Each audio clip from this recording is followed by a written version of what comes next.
The first Spider-Man movie swung into theaters in 2002, instantly becoming a legend. But behind the scenes, things were stranger than you think. From record-breaking box office numbers to an awkward upside-down kiss, this film is packed with surprises. What exactly happened on set? Think you know Spider-Man? Here are 10 weird facts that might surprise you.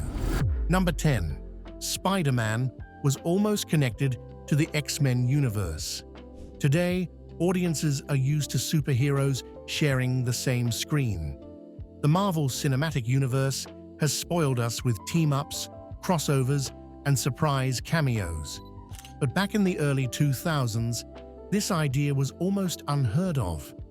That's what makes it so fascinating to discover that Spider-Man 2002 was originally planned to exist in the same universe as the X-Men films. The first X-Men movie came out in the year 2000, and it was a massive success. It showed studios that superheroes could be taken seriously and that audiences would pay to see them in a darker, more realistic style. By the time Spider-Man was in development, the idea of connecting the two was already being floated around. Imagine it, two of Marvel's most beloved heroes sharing the same cinematic space years before the official Marvel Cinematic Universe was even born. The plans were not just rumors. Hugh Jackman, who had already become famous as Wolverine, was actually set to appear in Spider-Man. The cameo was meant to be simple, but memorable. Jackman himself confirmed that he traveled to New York, ready to step onto the set. The idea was to have Wolverine pop up in a short scene, acknowledging that both mutants and Spider-Man existed in the same world. But something surprising got in the way. Wardrobe, specifically the Wolverine costume.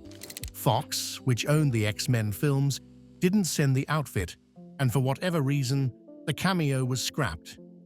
Jackman even joked later that he thought it was silly. After all, Wolverine didn't need to wear his suit just to appear for a brief scene. Yet, without the official costume, the cameo never happened. If the scene had been filmed, it would have been revolutionary. Would Spider-Man and the X-Men have built an empire together instead of Marvel selling rights to different studios? The answers remain unknown. But the thought of Tobey Maguire and Hugh Jackman sharing the screen is enough to spark endless excitement. And speaking of excitement, Spider-Man didn't just bring new ideas, it also shattered records in ways no one thought possible. Number 9. Spider-Man's record-breaking success. When Spider-Man swung into theaters in May 2002, no one was ready for the wave of success that followed. Sure, people expected the movie to do well. After all, it was based on one of the most popular superheroes of all time. But the scale of its success shocked Hollywood and changed the future of superhero films forever. On its opening weekend alone, Spider-Man made history. It became the first movie ever to earn more than $100 million in just 3 days. This was a staggering number at the time, something no studio had thought was even possible. The news spread like wildfire, with headlines everywhere celebrating the fact that Spider-Man had broken records and set a brand new standard for what a blockbuster could achieve. The film didn't just have a strong opening, it had long-lasting momentum. By the end of its run, Spider-Man earned over $800 million worldwide, a number that was almost unthinkable for superhero movies back then. For context, this was years before Marvel Studios launched its cinematic universe, and even before The Dark Knight reshaped DC films. Spider-Man was one of the very first superhero movies to prove that the genre could dominate the global box office. What made it so successful? A few key ingredients. First, the casting. Tobey Maguire may not have been the obvious choice at first, but his version of Peter Parker felt real, shy, and relatable. He wasn't a bodybuilder or a larger-than-life action hero. He was the nerdy kid who got powers by accident, which made him easy for audiences to connect with. Second, the romance. The story of Peter Parker and Mary Jane Watson gave the movie an emotional heart. People didn't just care about Spider-Man fighting villains, they cared about Peter struggling with love, responsibility, and identity. Number 8. The Green Goblin's original look that never made it. When people talk about Spider-Man, 2002, Willem Dafoe's portrayal of Norman Osborn, the Green Goblin, often stands out as one of the most memorable elements of the movie. Dafoe played the role with an intensity that made audiences love to hate him. His grin, his unpredictable eyes, and his ability to switch from calm scientist to manic villain in seconds gave the character a terrifying edge. But as much as people admired his performance, there was always one complaint that seemed to follow: the look of the Green Goblin. Instead of a living, monstrous face, the movie gave us a robotic, armor-like helmet. It was sleek, metallic, and practical for battle, but it didn't have the expressive, creepy qualities that fans expected. In the comics, the Goblin is known for his terrifying grin, his goblin ears, and his almost demonic appearance.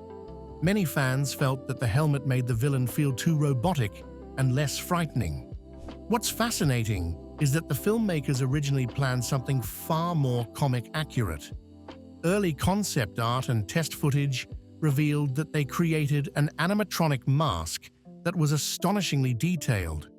This mask had moving facial features, including blinking eyes and twitching lips. When tested, it looked alive, like something straight out of a nightmare. The animatronic mask captured the essence of the Goblin far more than the helmet ever did, with an unsettling expression that seemed almost demonic. It was organic, grotesque, and incredibly creepy, perfect for Dafoe's style of acting. So why was it abandoned?